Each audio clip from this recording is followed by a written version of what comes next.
بسم اللہ الرحمن الرحیم۔ السلام علیکم ورحمۃ اللہ وبرکاتہ۔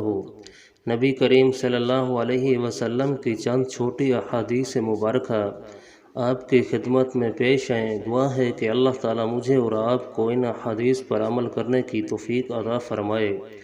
نبی کریم صلی اللہ علیہ وسلم نے ارشاد فرمایا، تم میں سے پہلے گزشتہ امتوں کے کسی شخص کی روح کے پاس موت کے وقت فرشتے آئے اور پوچھا کہ تو نے کچھ اچھے کام بھی کیے ہیں؟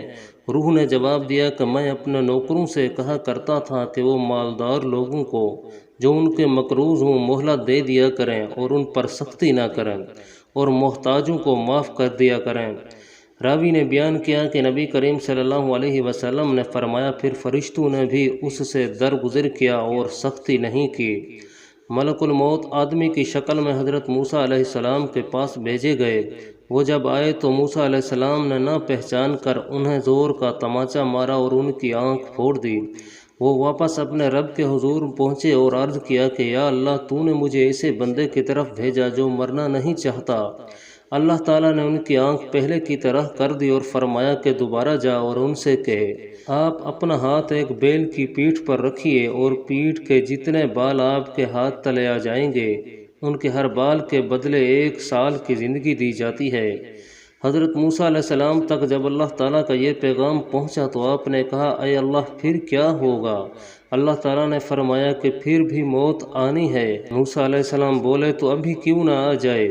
پھر انہوں نے اللہ تعالیٰ سے دعا کی کہ انہیں ایک پتھر کی مار پر ارض مقدس کے قریب کر دیا جائے۔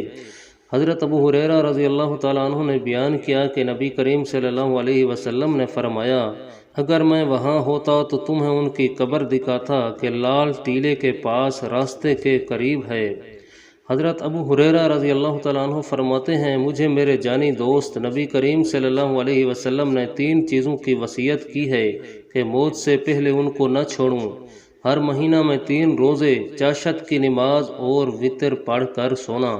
حذیفہ بن یمان رضی اللہ تعالیٰ عنہ نے ایک شخص کو دیکھا کہ نہ رکوع پوری طرح کرتا ہے نہ سجدہ، اس لیے آپ نے اس سے کہا کہ تم نے نماز ہی نہیں پڑھی، اور اگر تم مر گئے تو تمہاری موت اس سنت پر نہیں ہوگی جس پر اللہ تعالیٰ نے محمد صلی اللہ علیہ وسلم کو پیدا کیا تھا۔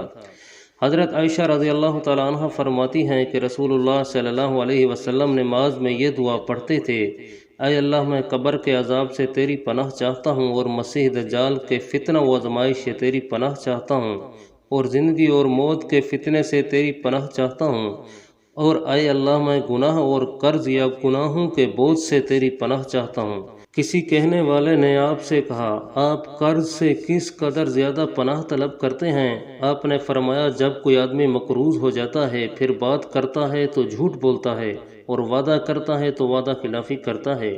حضرت ابو ہریرہ رضی اللہ تعالیٰ عنہ سے مروی ہے، رسول اللہ صلی اللہ علیہ وسلم نے فرمایا، جب تم میں سے کوئی نمازی تشہد پڑھ چکے تو ان 4 چیزوں سے اللہ تعالیٰ کی پناہ طلب کرے: جہنم کے عذاب، قبر کے عذاب، زندگی اور موت کی آزمائش اور مسیح دجال کی شر سے، پھر اس کے بعد منقول دعاؤں میں سے اپنے لیے اپنی پسندیدہ دعا کرے۔ رسول اللہ صلی اللہ علیہ وسلم نے فرمایا، تم میں سے کوئی شخص موت کی خواہش نہ کرے، اگر وہ نیک ہے تو شاید مزید زندہ رہ کر اور نیکیاں کرے اور یہ اس کے لیے بہتر ہے، اور اگر وہ برا ہے تو شاید وہ اپنے رب کو راضی کر لے۔